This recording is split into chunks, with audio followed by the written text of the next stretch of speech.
যখন তুমি চেষ্টা করে চলেছো কেউ হাততালি দিতে আসে না, যখন তুমি একা কাঁদো কেউ জিজ্ঞাসা করতে আসে না, কিন্তু যেই মুহূর্তে তুমি জিতে যাবে, সাকসেসফুল হয়ে যাবে, তখন সবাই বলবে তারা সবসময় তোমার পাশে ছিল। তোমার তাদের সাপোর্টের দরকার নেই, তোমার শুধু দরকার ফোকাস, নিজেকে প্রমাণ করে দেখা। তুমি যখন ভেতর থেকে ভেঙে পড়েছিলে তখন কেউ পাত্তা দেয়নি, যখন তুমি স্ট্রাগল করছো কেউ প্রশংসা করে না।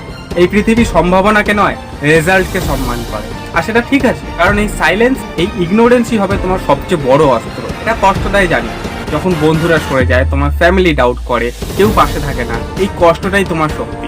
কারণ এটা তোমাকে এমন কিছু বানাতে শেখায় যেটা একদিন সবাইকে বাধ্য করবে তোমার দিকে চোখ ফেরাতে। স্কুলের টপারের কথা ভাবো, তোমার পাড়ার সেই সাকসেসফুল মানুষগুলোর কথা ভাবো। সবাই তখন তালি দেয় যখন তারা জেতে, কিন্তু কেউ এটা জানতে চায় না যে তারা কত রাত একা পড়াশোনা করেছে, কতবার তারা চুপচাপ ব্যর্থ হয়েছে। সাকসেস কোনো স্টেজে শুরু হয় না, এটা শুরু হয় অন্ধকারে, যখন তোমাকে কেউ দেখছে না। তুমি হয়তো এখন সেই মানুষটা যে চুপচাপ, যার মধ্যে ডাউট রয়েছে, যে হতাশ হয়ে রয়েছে, কিন্তু এই ফেজটা পার্মানেন্ট নয়। তুমি যদি লেগে থাকো তাহলে পৃথিবী বাধ্য হবে তোমার দিকে তাকাতে। আর সবসময় মাথায় রাখবে, উইনার্সরা কখনো অ্যাটেনশন গ্র্যাব করার জন্য কাঁদে না, তারা সাইলেন্সে নিজেকে ট্রেন করে। অন্যেরা যখন শুধু একটার পর একটা কমপ্লেন করে চলেছে, তারা তখন নিজেকে বিল্ড করছে।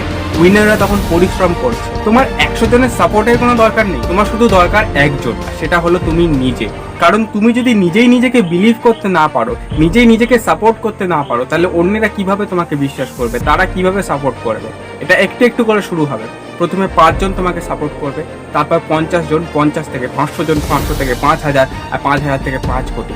এই মুহূর্তে দাঁড়িয়ে প্রত্যেকটা রিজেকশন, প্রত্যেকটা না, প্রত্যেকটা বিশ্বাসঘাতকতাকে জমিয়ে রেখে দাও, আগুনের জ্বালানি হিসাবে জমাও। আর টাইম এলে সেটাকে এত উজ্জ্বল করে জ্বালাও যাতে যারা তোমাকে অন্ধকারে ফেলে রেখে গেছিল তারা তোমার দিকে তাকাতে বাধ্য হয়। তোমার কষ্টকে একটা উদ্দেশ্যে পরিণত করো, সেটাকে একটা ডাইরেকশন দাও।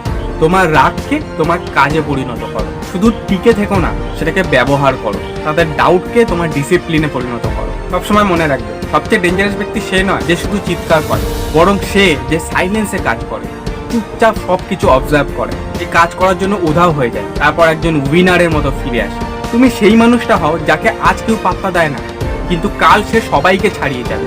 তাদেরকে সবসময় মনে রাখো যারা তোমাকে ডাউট করেছিল, তোমাকে অন্ধকারে রেখে গেছিল, তোমার উপর হেসেছিল, প্রতিশোধ নেওয়ার জন্য নয়, ইন্সপিরেশনের জন্য। তাদের এখন যত ইচ্ছা হাসতে দাও, এখন তোমাকে ইগনোর করতে দাও, কিন্তু যখন তুমি উঠে দাঁড়াবে, একটাও শব্দ বলো, তখন তোমার সাকসেসই হবে তোমার সবচেয়ে বড় জবাব। আমি বলেছিলাম না, একদিন যারা তোমাকে পাত্তা দেয়নি তারাই বলবে আমি জানতাম তুমি পারবে, আমি জানতাম তোমার মধ্যে কোনো একটা ব্যাপার ছিল। আর তখন তুমি হাসবে, এই জন্য নয় যে তারা ঠিক ছিল, এই জন্য যে তুমি নিজেকে প্রমাণ করতে পেরেছিলে। তাই এগিয়ে চলো, সাইলেন্সে নিজেকে গড়ে তোলো, জিতে দেখাও, সাকসেসফুল হয়ে দেখাও, নিজেকে প্রুফ করে দেখাও।